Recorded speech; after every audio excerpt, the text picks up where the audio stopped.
سر ایک دو دن سے جو پنجاب کی حکومت ہے اور ٹی ایل پی جو ہے ان کے معاملات جو ہیں وہ آمنے سامنے آئے ہوئے ہیں.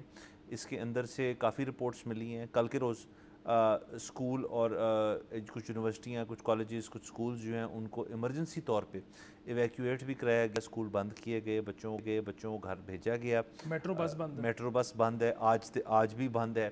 ان کی ایک موومنٹ چل رہی ہے. ٹی ایل پی جو ہے ان کا مطالبہ اس کے اندر یہ ہے کہ جو معاملات پیش آئے اسرائیل اور فلسطین کے بیچ، جس کے اندر امریکہ نے ثالثی کا کردار ادا کرنے کی کوشش کی اور اس کے اندر پھر پاکستان کا ایک جو رول تھا اس کے اوپر ان کے کچھ تحفظات ہیں، تو انہوں نے ایک مارچ کرنے کا فیصلہ کیا جو کہ یو ایس ایمبسی اسلام آباد تک جائے گی. اب ظاہر ہے اس کے اندر پنجاب پولیس کا بھی ایک رول رہا، جس کے اندر ٹی ایل پی کلیم کرتی کہ انہوں نے ہمارے اوپر ریڈیں ہوئیں اور ہمارے کچھ جو ورکرز ہیں ان کے اوپر تشدد ہوا. پنجاب پولیس کا یہ بیان ہے کہ جی انہوں نے ہمارے اوپر تشدد کیا. دونوں طرف سے کیجولٹیز بھی رپورٹ ہو رہی ہیں اور انجریز بھی رپورٹ ہو رہی ہیں. اس وقت تک جو معاملات ہیں وہ یہ ہیں کہ مرید کے تک ٹی ایل پی کا جو پورا ایک مجمع ہے وہ پہنچ چکا ہے اور آگے وہ اسلام آباد جانے کی تیاری کر رہے ہیں. اسلام آباد کے اندر سے فی الحال صورتحال یہ بتائی جا رہی ہے کہ فیض آباد انٹرچینج سے لے کے دیگر اور علاقے جو ہیں وہ بند کر دیے گئے ہیں. انٹرنیٹ سروس جو ہے وہ بھی متاثر ہو چکی ہے اور اسلام آباد کے اندر وہی ایک صورتحال جو ہم نے ماضی میں دیکھی ہے وہ پیدا ہونا شروع ہو گئی ہے. صرف فرق یہ ہے کہ پہلے احتجاج جو تھا وہ کبھی اتنا ٹارگیٹڈ نہیں تھا. اس دفعہ ٹی ایل پی نے یہ کہہ کے جا رہے ہیں کہ یو ایس ایمبسی کے باہر ہم نے احتجاج کرنا. آپ کو پتہ ہے یو ایس ایمبسی ہمارے ملک کے اندر ایک بڑی سینسٹیو ایریا مانا جاتا ہے. سیکیورٹی بہت ہیوی ہوتی ہے وہاں پہ اور ہونی بھی چاہیے. اور وہاں پہ جب وہ جاتے ہیں تو پھر یہ ایک دو ملکوں کے بیچ معاملہ پیدا ہو جاتا ہے کیونکہ یو ایس ایمبسی.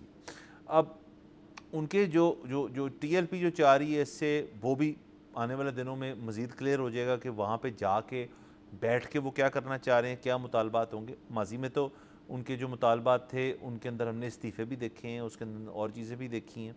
اس دفعہ کیا ہوتا ہے یہ بھی وقت بتائے گا. حکومت کس طرف ہے یہ اصل سوال ہے. آیا پنجاب گورنمنٹ نے ہی اسی کو یہاں پہ روک کے یا مرید کے سے تھوڑے آگے روک کے یہ معاملات طے کر لینے ہیں، یا پھر یہ فیڈرل گورنمنٹ کا معاملہ بنے گا جس کے اندر ہماری انٹیریئر منسٹری بھی حرکت میں آئے گی اور پھر تمام اسلام آباد کی جو انتظامیہ ہے وہ اس کے اندر کچھ کرے گی.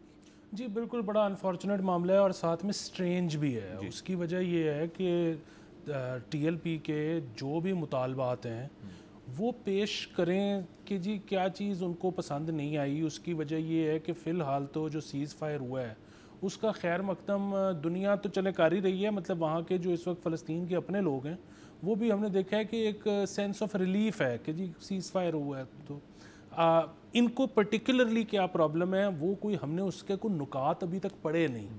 دوسری چیز یہ کہ ایسے اگر کوئی نکات ہیں اور ایسا کوئی مطلب ان کے جو گریونسز ہیں وہ پاکستانی سرکار کے سامنے پیش کریں اور مطلب دیکھیں کہ جی پاکستانی سرکار اس میں کیا کر سکتی ہے اور کیا وہ ہیلپ لیس ہے یا وہ اس میں کوئی رول ادا کر سکتی.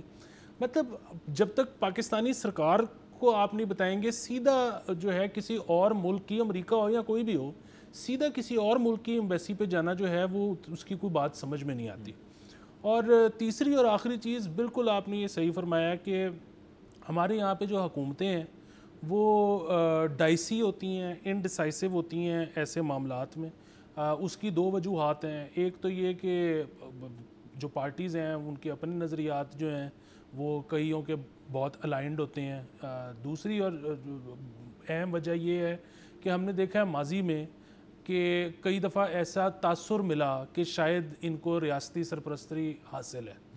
تو پھر ایسے موقعوں پہ جو حکومتیں ہیں وہ کہتی ہیں کہ جی بس ٹھیک ہے پھر یہ اسلام آباد چلے جائیں تاکہ پھر جو بھی ریاست کی پالیسی ہوگی وہ پھر ان کے ساتھ ہو جائے گا. وہ ان کے ساتھ لینینٹلی ڈیل کرنا ہے یا ہارشلی ڈیل کرنا ہے وہ جو بھی ہوگا وہ ریاست کر لے گی. ہم تو مطلب اس میں سے سائیڈ پہ رہنا ہی بہتر ہے. سبسکرائب کریں اور بیل دبائیں تاکہ کوئی خبر رہ نہ جائے.